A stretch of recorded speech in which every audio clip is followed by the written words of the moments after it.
Remember Peter Strzok, the fired FBI counterintelligence agent? He's become a sort of a household name in conservative politics and media for now infamous text messages that he sent to his then affair partner, ex-FBI lawyer Lisa Page. The messages were dug up during a Justice Department Inspector General investigation into whether the FBI had been motivated by politics in its investigative decisions leading up to the 2016 presidential election, including the investigation into Hillary Clinton's emails, the Russia probe. And while the Inspector General did not find evidence of bias, the texts were later turned over to journalists and to Congress by officials within the Justice Department in 2017. With Strzok and Page long claiming they were thrown under the bus for political reasons, their privacy was violated with the publication of messages like this one from 2016, where Page asks, "Trump's not ever going to become president, right?" Right, with Strzok answering, no, he's not, we'll stop it. And this one from the same time with Strzok saying this about Trump, quote, "There's no way he gets elected, but I'm afraid we can't take that risk. It's like an insurance policy in the unlikely event you die before you're 40.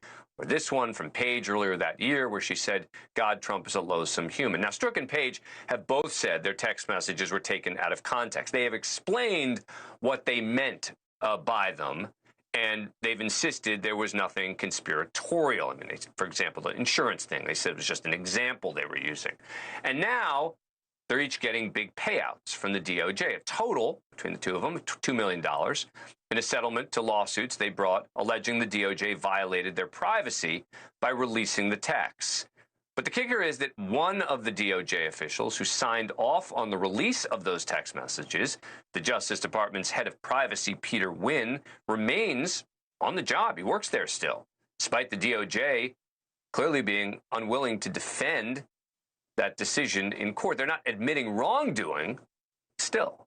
Let's talk to Aitan Goelman about this. He's the attorney for former FBI agent Peter Strzok. Aitan, as always, good to see you. So what is the justification for this kind of payout? As you know, many on the right are very upset that the DOJ is paying anything to Peter Strzok and Lisa Page.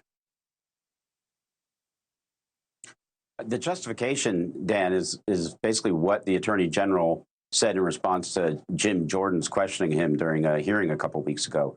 When the government breaks the law, sometimes it has to pay. There's such a thing called the Privacy Act, and it protects the privacy of government employees. The last 8 years have been open season on public servants, on government employees. They're called the deep state. They're vilified in the media, whether it's an elections official in Georgia or Wisconsin or the ambassador to Ukraine. They're attacked just for serving the public. And one protection, the Privacy Act here was violated. Now, you're right. The Department of Justice didn't admit breaking the law here, but that is what justified the settlement.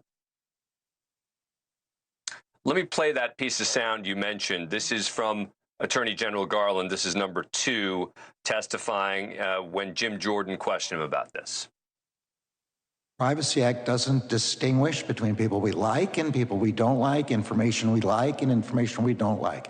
If somebody in the government discloses personal information protected by the Privacy Act, that's the way the law is. Jeepers, you can go after a president and you get rewarded for doing so, according to the Justice Department. It's not a question of reward. It's a question of the government paying for violating the law. They're going to get a lot of money. And I know that this is what they said. We know what they were up to.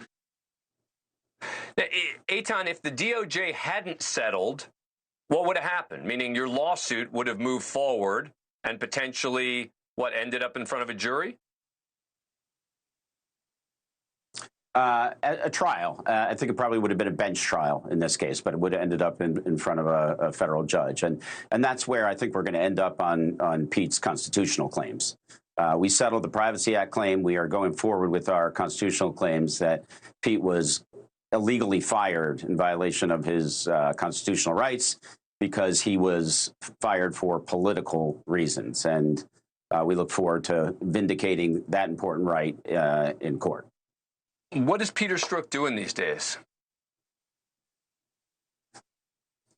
Not a whole lot. It's been impossible for him to get a job, actually, because he's become, so notorious thanks to former President Trump and his enablers in the media. So He has been looking for a job. As a former high-ranking FBI agent, you would think that he'd be easily employable, but people are, afraid of controversy, and they're afraid of being attacked by Mr. Trump and his minions. I will say that what we're asking for in this case is for Pete to be reinstated. As you might know, Pete was one of the best agents in the FBI, and the day that he was fired, good day for Donald Trump.